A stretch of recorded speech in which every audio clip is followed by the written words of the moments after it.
Good day, everyone. We are the group Byte Mirror, and we will be presenting Managing the Information System Project. The contents of our presentation will be the reasons why organizations undertake information system project, activities performed during the project manager or by the project manager during the initiation and planning, and lastly, the four phases of the project management and why do we feel it is the most challenging. First of all, what is information system? It is an integrated set of components for collecting, storing, and processing of data and for providing information, knowledge, and digital products. So the Moving reasons forward, are okay, continue, sorry. so, so organizations undertake information system projects to aid their operations, such as helping them from sorting and keep safe data of the business operations, to connecting and making transactions with suppliers in the market, and even interacting with their clients. Number two is activities performed during the project initiation. Please continue. Project initiation is the first phase of the project management lifecycle, and in this stage, companies decide if the project is needed and how beneficial it will be for them. Activities performed by the project manager during project initiation. Number one, creating a business case. Two, conducting a feasibility study. Third, establishing a project charter. Fourth, identifying stakeholders and making a stakeholder register.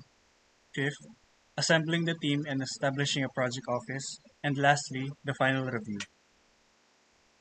Moving forward to the project planning. Planning is an information system project that first describes the project's scope, alternatives, and feasibility that divides also the project into a manageable task, estimate the resources, and create a resource plan. Then develop a preliminary schedule and communication plan.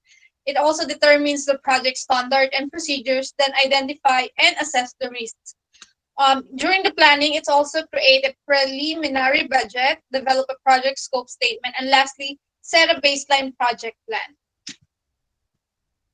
Moving forward, Chari, please explain. In project planning, there are 10 activities that the project manager should do. It includes 1. Define stakeholders. It includes anyone with an interest in the project. Number 2. Define roles. Each stakeholder's role should be clearly defined. Some people will fill multiple roles. Number 3. Introduce stakeholders. The topics covered should include scope, goals, budget, schedule, and roles. Number 4. Set goals. Take what is claimed from the meeting and refine it into a project plan. Number 5. Prioritize tasks. List tasks necessary to meet goals and prioritize them based on importance and interdependence. Number 6, create a schedule. Establish a timeline that considers the resources needed for all the tasks. Number 7, assess risk. Identify project risks and develop strategies for mitigating them. Number 8, communicate. Share the plan with all stakeholders and provide communication. Number 9, reassess. As milestones are met, revisit the project plan and revise any areas that are not meeting expectation. And number 10, final evaluation. Once the project is completed, performance should be evaluated to learn from the experience and identify areas to improve. Moving forward to the four phases and why is it challenging? Please continue, Alay. So the team considered that phase of system planning and selection is the most difficult of the four phases of the project management process because a certain organization must estimate the number of people, materials, and other resources needed to complete your project.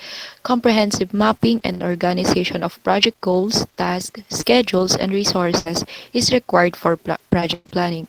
So almost all of the issues that lead of project failure can be avoided with proper project planning.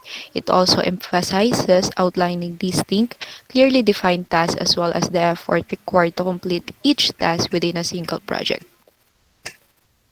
Moreover, a good project plan serves as a roadmap for your project team. It clearly defines the scope of your project, the delivery processes and procedures, and the desired outcomes. It should seek to define the answers to questions such as what is being done for each activity on the schedule, when is it going to happen, who will carry it out, where will it occur on the project, as well as how much will it cost. If you don't have a well-defined project plan in place, the chances of poor performance skyrocket. The purpose of planning phase is to establish the business requirements, the budget, the timeline, the deliverable, and the deadlines and the resource plans. Again, we are the group by Mirror. Thank you for listening.